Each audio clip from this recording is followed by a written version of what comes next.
Это шоу «Подъем» на телеканале ТНТ International. Мы все любим песни, а песен без стихов не бывает, поэтому стихи все еще в цене. Сегодня у нас в гостях поэтесса Екатерина Моссе. За что ее стихи так ценят знатоки и считают их необычными? Сегодня мы это узнаем. Екатерина Моссе – одна из самых молодых белорусских поэтесс. Первую книгу стихов издала в 14 лет и к данному моменту выпустила несколько сборников поэзии. Создает любовную и философскую лирику. В своей книге «Белоночь» выступила еще и в качестве иллюстратора. Хочет, чтобы белорусская литература была все более популярной, поэтому разговаривает и пишет на белорусском языке. Доброе утро, Екатерина. Доброе утро. Тяжело утром вставать вообще, как вы с утра? Ой, Ранняя апошнім пташка. часам вельмі складана.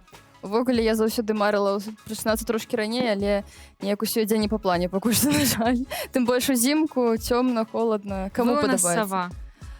Ну, я то так, не могу На сказать. поэтессу, что не читала сценарий, что ли? Что всё так. Прости.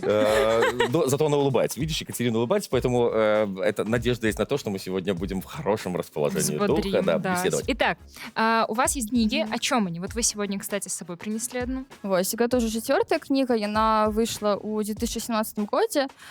Першая была апублікавана ўжо досыць даўно, калі мне было 14 гадоў. Вось, першыя 2 кнігі былі на рускай мове і ўжо 2 самыя свежыя на беларускай. Ну, пытанне аб чым яно такое, ведаеце, мяне заўжды бянтэжаць такія пытанні, бо, ну, кнігі паэтычныя яны пішуцца менавіта таму, што часам складана сказаць, а чаму і што і навошта. І мабыць, калі так у 2 словах іх характарызаваць, то, ну, вы бачыце, па назве і па афармленні. Только вселяет оптимизм. Да, черно-белая иллюстрация. Так, насамрэч, я вельмі люблю менавіта гэта спалучэнне. Для мяне гэта такі сімвал дваістасці, і сама кніга, яна, можна сказаць, пра дваістасць, калі так. Ну, как про инь и янь, да? Так, пра дваістасць і ў душы чалавека, і ўвогуле ў жыцці, ну і розныя такія праявы гэтай дваістасці, як яны ў нас спалучаюцца, як узаемадзейнічаць, як нам не звар'яцець ад гэтых крайнасцяў і процілегласцей, якія нас разрываюць унутры. Вось. Ну а папярэдняя кніжка, яна называецца «Дваічны код». Дакладней, я маю на увазе, гэта папяровая кніга, яшчэ вось какая па-руску была напісана, не электронная. Вось. Но яна, в прынцыпе, таксама прыблізна у той жа стылістыцы, у прынцыпе, вось, і таксама дзесьці вось на гэтыя тэмы там вершы можно знайсці. Что этому предшествовало? Ну, то есть, когда, например, человек, вот я по себе знаю, когда человек берется, например, там, за гитару, за какой-то инструмент, или, например, хочет играть, не знаю, там, на арфе, там, не дай бог, или на чем-нибудь еще, или на флейту, ну, большая, где ты ее возьмешь потом, если захочешь играть. Ты хочешь чем-то заниматься, этому должен предшествовать какой-то толчок, который тебя должен вдохновить на это. Я думаю, што стымулу як такога непасрэднага у мяне не было. Па-першае, я до 13 гадоў толкам не чытала. Сорамна гэтым прызнацца, але вось толькі, мабыць, з 13 я пачала так ужо нешта шукаць там нейкіх аўтараў, чымсьці цікавіцца. А так бацькі заўжды жартавалі, што Чукча не писатель, Чукча читатель. Я только хотел вспомнить это сейчас. Чукча писатель. Это да, это очень правильно. Мне папа всегда говорил, что Жора, говорит, единственную книгу, которую ты прочитал, это был Урфин Джюс и его «Деревянный солдат». Он мне всегда подкалывал, поэтому, говорит, ты никогда не научишься нормально разговаривать и формулировать мысли. Мы на корни пошли. Да, совершенно верно. Крыху няёмка аб гэтым гаварыць, таму што гэта гучыць дзіўна і парадаксальна, бо я не ведаю, адкуль гэта прыйшло і чаму мне захацелася пісаць. Мабыць, проста мяне так выхоўвалі, што я заўжды была адкрыта для чагосьці новага, для некага ўвогуле такога пазнання ў шырокім сэнсе гэтага слова. Мне было цікава сябе саму выпрабаваць, а што я магу, а што калі я гэта разраблю, а што калі я тое зраблю. Мне была цэлая процьма амбіцый, і я, уласна кажучы, вось, я проста ўвогуле шмат чым займалася ў дзяцінстве. Я і малявала, і танцавала, і на лыжах каталася. Ну, а вершы гэта была як частка вось усяго гэтага спектру розных актыўнасцей, які мне падабаліся. Ну, і гэта была такая свайго роду гульня. А што калі вось я вот тут пагуляюся, пашукаю. Так. Ну, а потым ужо просто так склалася, што я зразумела, што мне гэта атрымліваецца, што гэта нават камусьці падабаецца, што мяне хочуць чуць, што мяне хочуць друкаваць, і што, аказваецца, я сапраўды неяк адчуваю вельмі добра вось гэтую тонкую матэрыю. Як бы гэта пафасна не гучала, і з часам я сама не ведаю, як так атрымалася.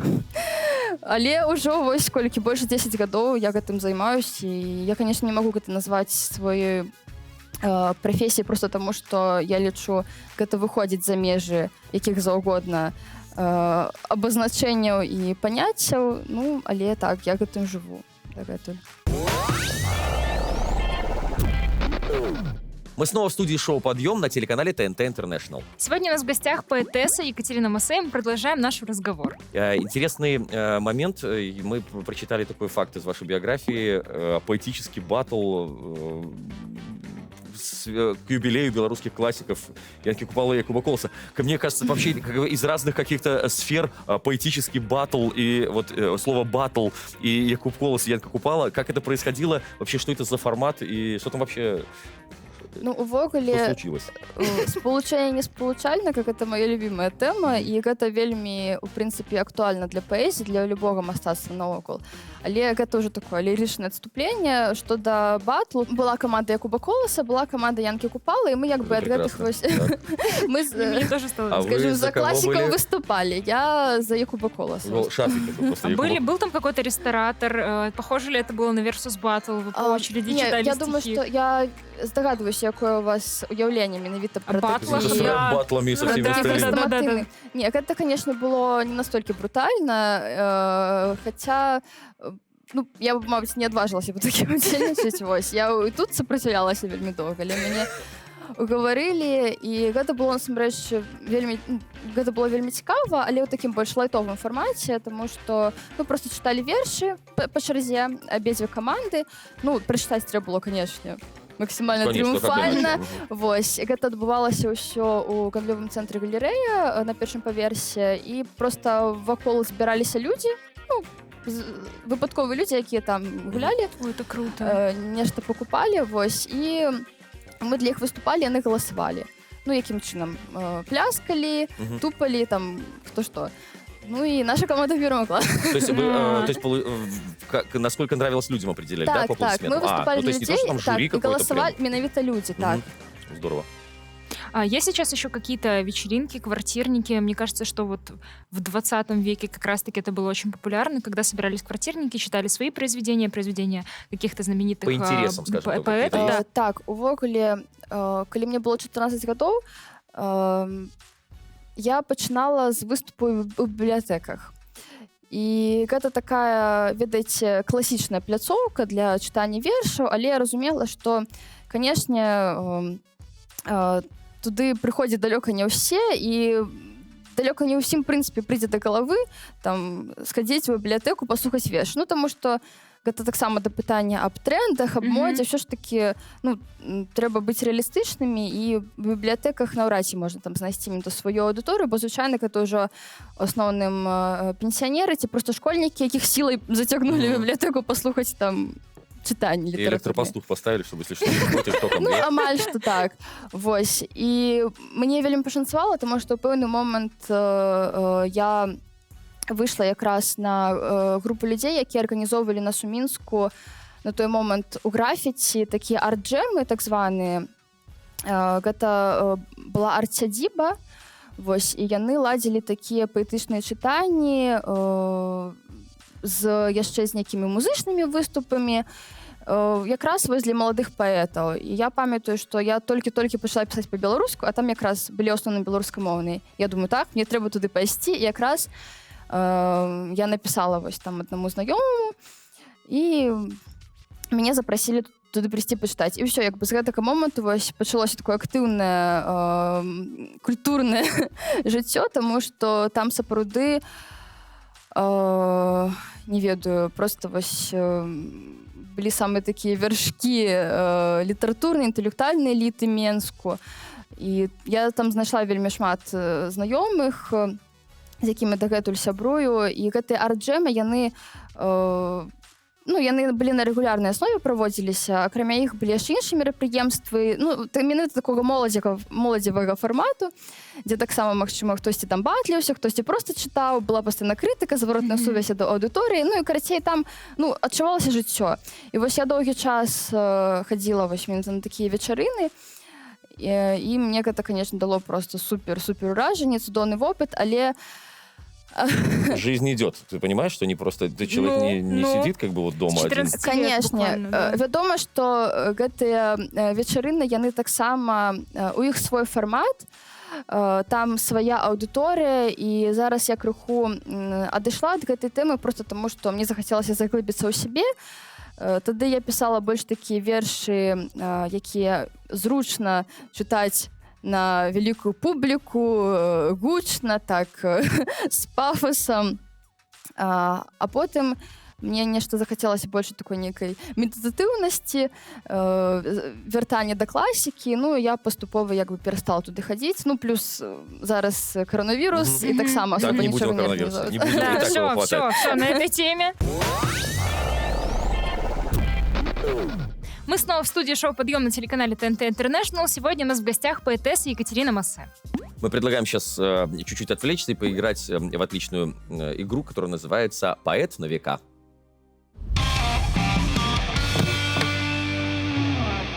Еще одна игра, в которой у меня нет шансов победить. Давайте, в чем же правила игры? Правила игры следующие. Так. Я вам буду читать очень странные стихи известных и не очень известных авторов, а ваша задача догадаться, какой строчкой оно будет Будут заканчиваться. строки твоих песен. Я не бы очень, победила. не очень известный и очень странный, Я бы конечно, автор, выиграла. но не будет.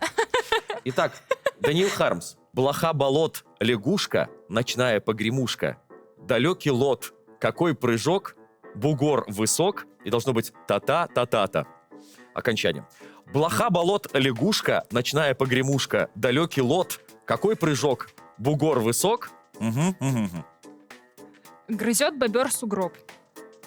Попало в структурный размер максимально. Все в молоко. Та-та-та-та-та.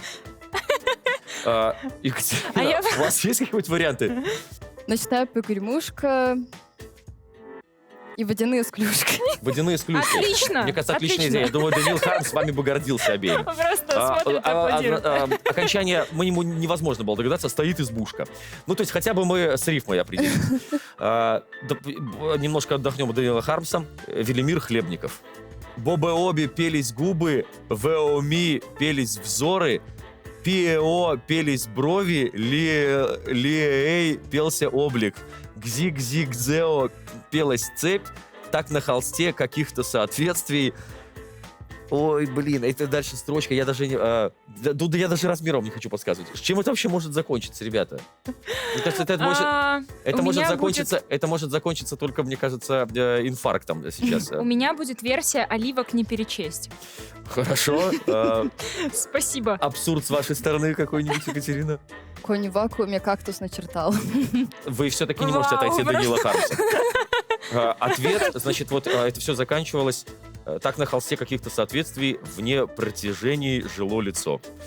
Ну, это жизнь. Я все-таки... Нет, это жизнь, конечно. О, вот это мне нравится. Конечно, Это известное стихотворение, неизвестного автора написано, но мне очень нравится. Я бы догадался. Я увидел тебя у станка, нежный взор твой меня озадачил. Ты стояла, вращая слегка рукоятку продольной подачи. Я сказал тебе: ваши черты, несомненно, полны благородства. Мне в ответ улыбнулась ты, без отрыва от производства. Мне не надо ни неба, ни туч. Ты одна для меня в целом мире. Все? Хочешь, я подарю тебе ключ? Окончание. С ключами мне сложно придумывать рифмы, Конечно, потому что фамилия, это всегда моя фамилия. Я такая: ключ-глюч, вот рифма. Тара-та-та-та-та-та-та-та. Но лучше не надо, простите. Все, Тихо, сделано. с мире будет рифма. Сообразим на двоих головку сыра. На Это реале. абсолютно не у ритму. Хочешь, я подарю тебе ключ 18/24. Мне кажется, это мужское Ты стихотворение. знаешь, меня называют ключ на 22. Ну, типа, мне 22 года, мне говорят, Ну, ключ пока на так. 22. Еще. Ну, там будем Пока увидеть. так. Ну, я только хочу поздравить поклонников и как бы и поэтов таких стихов. Спасибо. Но поэзия должна быть разной, и в этом мы убедились сейчас на примере тех стихов, которые я прочитал. И вы молодцы. Вы справились. Екатерина, у вас были отличные версии, но вам ничего за это не будет. Мы снова в студии шоу «Подъем» на телеканале ТНТ International. Продолжаем общаться с нашей гостьей. Это Екатерина Массе, поэтесса. Здравствуйте. Так, здравствуйте. И вам тоже. Вас тоже рада видеть. Очень приятно. Екатерина, наверное, стандартный достаточно вопрос. Много кто из людей сейчас занимается, там, не знаю, там, вот такими модными вещами. Кто-то в стендап уходит, кто-то какие-то свои там видеоблоги какие-то делает. Как вообще поэзия, это сейчас считается современно, несовременно, интересно, неинтересно? Почему вы этим занимаетесь в данный момент времени своей жизни? Вельмі добрае пытанне. Спасибо. Звездочка. Той факт, што паэзія сапраўды зараз не вельмі папулярная, гэта варта прызнаць, і гэта рэальнасць. Але мне здаецца, акрамя гэтага, гэта яшчэ і выклік для нас, маладых паэтаў, так, каб прыдумаць, а як мы можам данесці гэта, як мы можам узаемадзейнічаць вось з маладой аўдыторыяй, каб ім таксама было цікава. Бо сапраўды існуе такі стэрэатып, што паэзія гэта штосьці такое класічнае з мінулага веку. На самой справе я лічу, што любая форма мастацтва яна можа эвалюцыянаваць і павінна гэта рабіць, дапасоўвацца, прыстасоўвацца да рэалій сучасных. І гэта таксама я ў гэтым бачу адну са сваіх задач як творца, знайсці шляхі, метады данясення гэтага. Пры гэтым мне б не хацелася скаціцца ў некі такі прымітывізм, так? Хацелася б захаваць свой голас, сваю індывідуальнасць, свой падыход да стварэння вершаў, але каб гэта было таксама цікава іншым. Акрамя гэтага, мне здаецца, што сёння сярод маладых людзей ёсць мода увогуле, у прынцыпе, на інтэлектуалізм, духоўнае развіццё, і калі правільна, так скажем, калі схапіць патрэбную хвалю, так, і то можна ўвогуле, мне здаецца, быць у трендзе, нават пішучы даволі класічныя вершы, бо ўсё роўна, як бы гэта прымітыўна не гучала, паэзіі адкрываецца штосьці вечнае, нейкія вечныя каштоўнасці, і мы будзем да гэтага вяртацца, вяртаемся, хацелася б нам гэтага ці не. Вы нам сегодня показывали свою книгу. В ней очень много иллюстраций, и мы знаем, что они все авторские. Можем ли мы сейчас еще раз их показать? Так. И расскажете нам, что появляется раньше? Иллюстрация или стих? Ну, напэўна, ўсё ж такі вершы. Ну, у дадзенай кнізе так, спачатку пісаліся вершы, потым ужо, так сказаць, нешта сугучнае стваралася на паперы, там я маю на увазе графіка. Ой, І вось красиво. толькі ў гэтай кнізе мне ўдалося, так скажем, гэта ўсё сумясціць арганічным чынам, на мой погляд. Поэзия и вот рисунки, это для вас является в какой-то степени коммерческой историей? Или это вы кому-то там по дружбе это То, все што вы делаете? бачыце перад сабой, не, гэта ўвогуле не камерцыйная гісторыя, просто не пра тое. У мяне ёсць як бы асобная сфера, у якой я займаюся менавіта камерцыйнымі праектамі, я маю на увазе ілюстрацыю. Там уже можна як бы разакнацца і падумаць там пра густы аўдыторыі, што патрэбна, што запатрабавана. Ну а тут гэта, так сказаць, на самых таких вольных пачатках і ад душы цалкам. Ну, мы знаем, что вы хотите подарить одну свою книгу Так. Теперь у вас нет выбора. нашим просто мы зрителям. так сказали Давайте уже. сейчас объявим розыгрыш для наших телезрителей. В Инстаграме, который вы видите на экране, заходите в аккаунт и, наверное, вы представьте свой розыгрыш. Да. Условия розыгрыша вы увидите в нашем Инстаграме и получите книгу от Екатерины Массе. Я з вялікім задавальненнем разыгрываю сёння адзін асобнік сваёй кнігі «Беланоч», і пераможцу гэта кніга адправіцца з іменным аўтографам. Вось, так што зычу ўсім удачи. Спасибо большое, что пришли к нам в гости, Дякую вам. уделили время и так рано к нам пришли сегодня. Спасибо, было приятно пообщаться. Спасибо. Да. Дякую вам.